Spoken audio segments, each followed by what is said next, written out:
Selamat siang kepada Ibu Lutfiah dan juga teman-teman sekalian. Kami dari kelompok 1, Gabriel Delviani, Raken Abirama Paramadu, Alaya Aksya Irtafani, Aldi Rizky Koirudin, Aldo Putra Yudhistira, Aloysia Gesia Violiandari ini mau menjelaskan tentang materi hukum Islam di masa Nabi Muhammad. Kami akan menjelaskan terlebih dahulu tentang hukum Islam. Hukum Islam adalah hukum yang bersumber dan dari menjadi bagian agama Islam. Ada beberapa istilah kunci dalam hukum Islam, antara lain hukum, ahkam, syariah, dan juga fikih. Hukum Islam atau syariat Islam adalah sistem-sistem kaidah-kaidah yang didasarkan pada wahyu Allah dan sunnah Rasul mengenai tingkah laku mukallaf yang diakui dan diyakini yang mengikat bagi semua pemeluknya. Nabi Muhammad Shallallahu Alaihi Wasallam dilahirkan di kota Makkah, lahir pada tanggal 12 Rabiul Awal, bertepatan pada tanggal 20 April tahun 571 Masehi. Nabi Muhammad Shallallahu Alaihi Wasallam diangkat menjadi Rasul pada saat menginjak usia 40 tahun.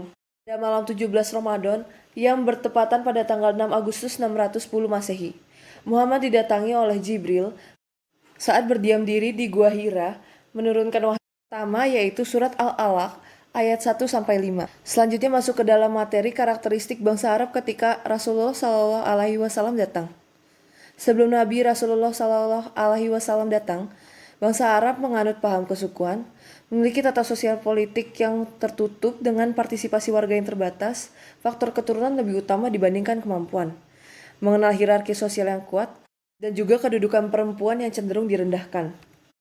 Kedudukan perempuan.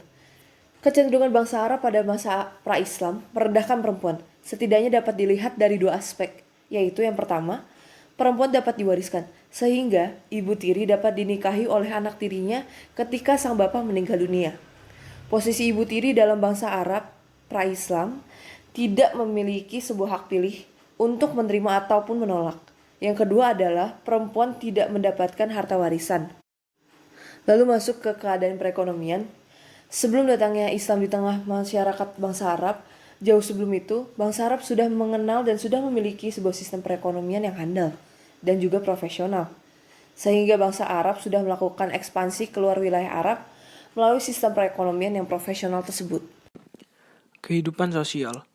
Mereka mengenal norma-norma sosial yang mereka buat sendiri atas dasar sebuah kesepakatan di antara ketua suku dan anggotanya. Kesepakatan tersebut berfungsi sebagai hakim dalam menyelesaikan problem yang terjadi di kalangan internal suku bangsa Arab tersebut. Namun demikian, norma tersebut belum secara legal mengikat kepada semua suku, sehingga terkadang belum mampu menyelesaikan sebuah pertikaian yang terjadi.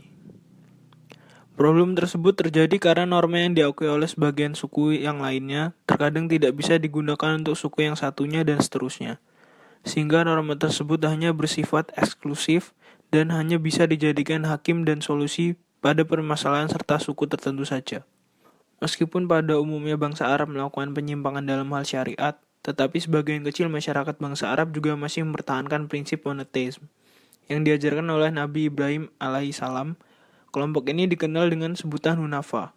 Di antaranya adalah Umar ibnu Nufail ibnu Abi Salamah. Yang selanjutnya adalah karakteristik setelah Nabi Rasulullah SAW datang. Yang pertama adalah 1.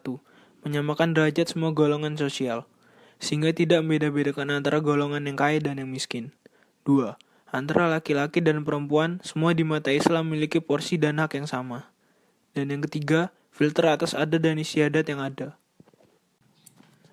Berikutnya adalah penjelasan tentang filter terhadap adat istiadat yang ada setelah Nabi Rasulullah SAW datang. Perlu untuk diketahui bahwa Islam datang berdakwah kepada bangsa Arab tidak semerta-merta begitu saja dengan menghapus semua adat istiadat bangsa Arab. Melainkan Islam melakukan sebuah filter atas adat dan istiadat. Apakah adat tersebut buruk atau tidak? Sehingga jika ada kebiasaan yang menyimpang, kemudian Islam datang dengan menawarkan konsep yang benar. Sebagai contoh, Islam menawarkan konsep perkawinan sebagai solusi atas perzinahan. Islam menawarkan sebuah konsep perceraian yang baik dan santun, sehingga jumlahnya dibatasi 3 kali. Yang sebelumnya tidak terbatas. Islam juga menawarkan poligami yang diberikan batasan. Pembentukan hukum Islam pada periode Mekah. Pada periode Mekah, Rasulullah lebih memfokuskan kepada pembentukan akidah dan moral masyarakat Mekah yang bertolak belakang dengan kebiasaan masyarakat Mekah. Contohnya, yang pertama, menyembah berhala. 2. Berjudi. Yang ketiga, minum khamer. Keempat, membunuh bayi perempuan. Dan yang kelima, berzina. Selanjutnya, inti pembentukan hukum pada periode Makkiyah adalah membentuk akidah yang sesuai dengan ajaran Islam dan menyembah kepada Allah Subhanahu wa taala. Perbaikan akidah ini diharapkan dapat menyelamatkan umat Islam dari kebiasaan-kebiasaan buruk sebelumnya. Kemudian mengajarkan kepada mereka hal yang baik, seperti menegakkan keadilan, persamaan dan hak asasi manusia, saling tolong-menolong dalam kebaikan dan takwa, serta menjauhkan diri dari perbuatan yang sia-sia. Islam datang ke dalam bangsa Arab mempunyai misi untuk membenahi aturan atau adat istiadat yang sudah mengakar sejak puluhan tahun yang lalu yang dianggap belum baik oleh Islam. Pada periode Mekah ini, Nabi Muhammad SAW berdakwah selama 13 tahun. Kemudian periode Mekah. Periode Mekah bisa dikatakan periode awal Islam datang. Islam pada awalnya mempunyai misi untuk meluruskan akidah, menetapkan keimanan, sehingga pada masa ini bisa disebut juga dengan masa revolusi akidah. Sehingga ayat-ayat Al-Quran pada masa ini yang turun juga cenderung lebih kepada penanaman akidah. Kemudian uraian tentang pembentukan hukum Islam pada masa Nabi di Mekah. Pada masa Nabi di Mekah, yang terjadi adalah penanaman akidah, kemudian ada kebenaran kandungan Al-Quran, lalu terjadinya penguatan terhadap kenabian dan kerasulan Nabi Muhammad SAW, kemudian janji atas keimanan serta ancaman bagi yang ingkar, ada pembinaan akhlak, ada pembenahan dan pemilahan adat istiadat, penjelasan hakikat manusia mulai dari kandungan hingga kematian, dan yang terakhir pengungkapan konsep duniawi. Selanjutnya, efek sosial dari penekanan akidah. Dengan adanya penekanan akidah pada masa awal Islam datang, hal ini memiliki sosial efek, sehingga banyak dari kalangan bangsa Arab yang secara langsung mencintai dan mengagumi Islam, meskipun banyak masyarakat di sekelilingnya yang menghalangi untuk menerimanya. Jika kita cermati, pada awal berdakwah Nabi Muhammad SAW menggunakan metode defensif atau bertahan, sehingga beliau tidak pernah merespon secara langsung. Apapun yang dilakukan kaum kafir terhadapnya, hasil dari strategi yang digunakan oleh Nabi Muhammad pada waktu itu berjalan sesuai dengan rencana awal. Meski banyak sekali hambatan, sehingga karakteristik dari pengikut pada periode Mekah mempunyai militansi terhadap Islam secara total. Karena yang disentuh adalah masalah akidah, sehingga dalam tempo waktu 13 tahun, Nabi Muhammad SAW mampu mencetak pilar-pilar Islam yang berkeadaban. Pembentukan hukum Islam periode Madinah.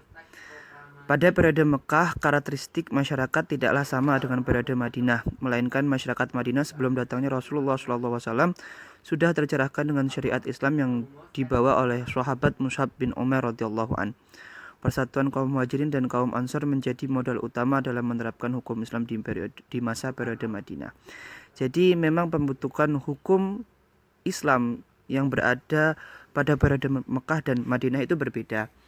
Di mana kalau periode Mekah itu titik beratnya adalah revolusi akidah. Ketika Nabi SAW datang, Mekah merupakan masyarakat yang jahiliyah, yang tidak sama sekali mengenal adab yang baik.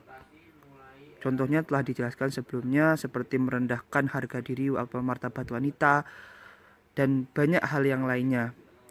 Bahkan minum-minuman khamr itu sudah biasa dijalankan pada ketika itu. Maka penerapan hukum-hukum akidah secara perlahan ditetapkan oleh Rasulullah SAW di periode Mekah, tentunya dengan berdasarkan wahyu Allah Subhanahu wa taala. Di Madinah, masyarakat Madinah ketika itu sudah sangat mendukung dakwah Rasulullah. Bahkan kita ketahui ketika Rasulullah datang, masyarakat Madinah menyambutnya dengan penuh sukacita. Nah, inilah yang menyebabkan pembentukan hukum Islam itu berbeda. Karenanya, pada periode ini bukan lagi akidah yang dijadikan misi utama oleh Nabi, melainkan Nabi telah beranjak mempunyai tujuan untuk membentuk masyarakat yang madani atau berkeadaban. Kalau kita kenal sekarang sebagai ummatan wasaton, yang kemudian itu ada pada ayat Al-Quran. Nah, kebanyakan di Madinah itu ayat Al-Quran itu banyak berbicara dengan sosial kemasyarakatan dan tata cara ibadah. Nah, lebih rincinya itu di slide 20 kami paparkan bahwa perwujudan keimanan dalam interaksi sosial. Jadi hablum minan nas, antara manusia dan manusia, itu adalah perwujudan yang kemudian dijelaskan hukumnya di periode Madinah. Perintah ketaatan kepada Nabi, petunjuk fungsi Al-Quran. Terus kemudian pemberlakuan hukum keluarga, penetapan etika sosial, pemberlakuan hukum-hukum peperangan, diplomasi, pemerintahan, dan hukum acara pidana. Penetapan pendistribusian dan sumber keuangan. Ini ditetapkan di periode Madinah. Karakteristik periode Madinah sendiri yang berlangsung selama 10 tahun ini, Nabi lebih memberikan fokus konsep kelembagaan pada masyarakat Madinah. Selain itu, Nabi juga mempunyai sebuah metode dakwah yang patut dan santun, yakni antara ucapan dan tindakan menyatu, sehingga banyak yang mengikuti ajaran Nabi. Kalau di Al-Qur'annya jelas, ud'u ila sabili rabbik bil hikmah wal mau'izatil hasanah wajadilhum billati hiya ahsan. Nah, inilah yang menjadikan dasar di mana karakteristik periode Madinah itu yang meskipun lebih sebentar ketimbang di Mekah. Di Mekah itu sampai 12 tahun, kalau di Madinah hanya 10 tahun begitu. Fokusnya kelembagaan pada masyarakat dan dakwah yang patut dan santun. Maka periode Madinah ini dikenal dengan periode penataan dan pemapanan masyarakat sebagai masyarakat percontohan. Oleh karena itu, di periode Madinah inilah ayat-ayat yang memuat hukum-hukum untuk keperluan tersebut turun, baik yang berbicara tentang ritual maupun sosial. Maka kalau dilihat di dalam Al-Quran, surat-surat Madaniyah yang turun setelah Nabi hijrah itu lebih panjang, berada di awal-awal surat seperti Al-Baqarah, An-Nisa, dan pokoknya di ayat-ayat surat-surat Al-Quran yang ada di awal. Lah berbeda dengan yang Makiyah. Yang Makiyah itu yang berada di akhir-akhir, di juz 30 itu suratul Makiyah. Itu lebih berbicara spesifiknya itu khususnya tentang soal akidah, tentang hari-hari akhir begitu. Peringatan kepada kaum muslim tentang keimanan. Begitu. Pada periode Madinah, tasyrik Islam sudah berorientasi pada tujuan yang kedua, yaitu disyariatkannya mereka hukum-hukum yang meliputi semua situasi dan kondisi, dan yang berhubungan dengan segala aspek kehidupan, baik individu maupun kelompok. Proses pembentukan hukum pada masa kenabian tidak dipaparkan peristiwa-peristiwa, menggambarkan kejadiannya, mencari sebab-sebab pencabangannya, dan kodifikasi hukum, sebagaimana masa-masa akhir yang telah dimaklumi. Begitu. Jadi di periode Madinah ini memang hukum itu lebih dicondongkan kepada bab-bab muamalah, bab-bab tata cara ibadah.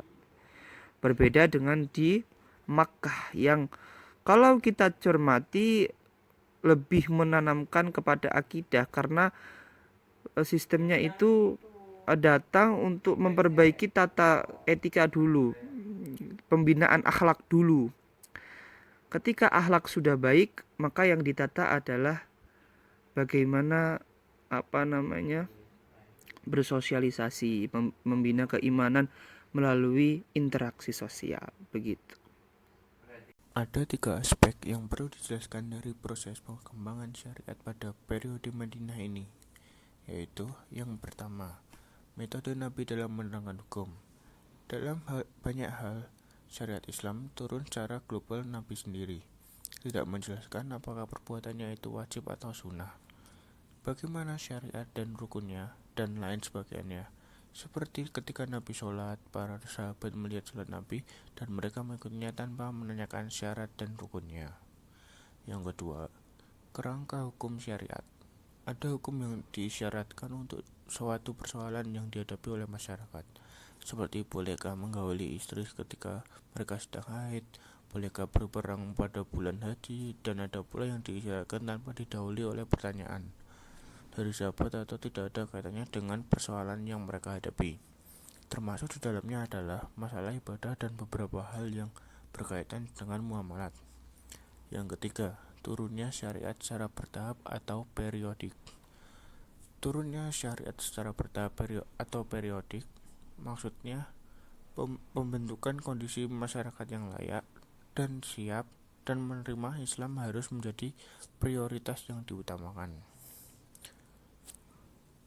Dengan keadaan masyarakat yang demikian, yang diisyaratkan pada fase Madinah adalah hukum kemasyarakatan yang mencakup pertama, muamalat, kedua, perkawinan, ketiga, utang piutang, 4, perjanjian, 5, jihad, 6, jinayat, dan 7, mau. Baik, selanjutnya yaitu ada sumber hukum Islam pada masa Rasulullah. Yang pertama yaitu ada sumber Al-Quran. Ketika Nabi Muhammad masih hidup, para sahabatnya selalu mendapatkan bimbingan langsung dari Nabi. Nah, wahyu Allah ini turun ke bumi sebagai petunjuknya atau hudan yang kita kenal dengan nama Al-Quran. Al-Quran sendiri memiliki makna yaitu kitab yang diturunkan kepada Nabi Muhammad yang turun secara mutawatir. Dalam menyelesaikan suatu permasalahan, Nabi Muhammad SAW berpedoman kepada wahyu Allah yang diturunkan kepadanya. Nah, sehingga para sahabat itu mengikuti apa yang dipraktekkan oleh Nabi. Al-Quran ini dibawa oleh Nabi Muhammad yang isinya yaitu ada wahyu-wahyu Tuhan. Klarifikasi 228 ayat hukum yang terdapat dalam Al-Quran menurut Profesor Abdul Wahab Khalaf adalah yang pertama, hukum keluarga yang terdiri dari hukum perkawinan dan hukum kewarisan sebanyak 70 ayat. Dan yang kedua yaitu hukum perdata lainnya, di antaranya hukum perjanjian atau perikatan terdapat 70 ayat. Dan yang ketiga yaitu mengenai hukum ekonomi keuangan termasuk hukum dagang terdiri dari 10 ayat. Lalu yang keempat, hukum pidana terdiri dari 30 ayat, hukum tata negara 10 ayat, hukum internasional 25 ayat, hukum acara dan peradilan 13 ayat. Nah, ayat-ayat hukum ini pada umumnya berupa prinsip-prinsip yang harus dikembangkan lebih lanjut lagi. Kedua ada Al-Sunnah. Selain bersandar pada Al-Quran, dalam menyelesaikan berbagai persoalan yang dihadapi, Rasulullah juga berpegang pada Al-Sunnah. Nah, Al-Sunnah ini mencakup 3 aspek, yaitu perkataan, perbuatan, dan penetapan Nabi Muhammad SAW yang sesuai dengan pengertian Al-Sunnah, sesuai yang dikemukakan oleh ulama era klasik bahwa Al-Sunnah adalah segala sesuatu yang disandarkan kepada Nabi, baik berupa perkataan, perbuatan, atau penetapan. Antara Al-Quran dengan Al-Sunnah ini memiliki satu kesatuan yang sangat erat dan tidak bisa dipisahkan. Karena sumber Al-Quran maupun Al-Sunnah ini memiliki sumber yang sama. Lalu yang ketiga ada ijtihad. Pada masa Rasulullah, pengendali kekuasaan ta'syri adalah Rasulullah sendiri. Tidak seorang pun umat Islam selain Rasulullah sendiri yang mentaksyirkan hukum pada suatu kejadian, baik untuk dirinya maupun orang lain. Contoh ijtihad Nabi Muhammad yaitu penempatan pasukan perang Badar. Ini contoh dalam hal kemaslahatan. Sedangkan dalam hal syariat yaitu pemberlakuan terhadap tawanan perang Badar. Karena pada waktu itu belum ada ayat Al-Quran yang menerangkan bagaimana cara memberlakukan tawanan perang. Konsep ijtihad sebenarnya melekat pada kitab-kitab fikih. Sekian presentasi dari kelompok 1. Jika ada kekurangan dan kesalahan, kami mohon maaf sebesar-besarnya.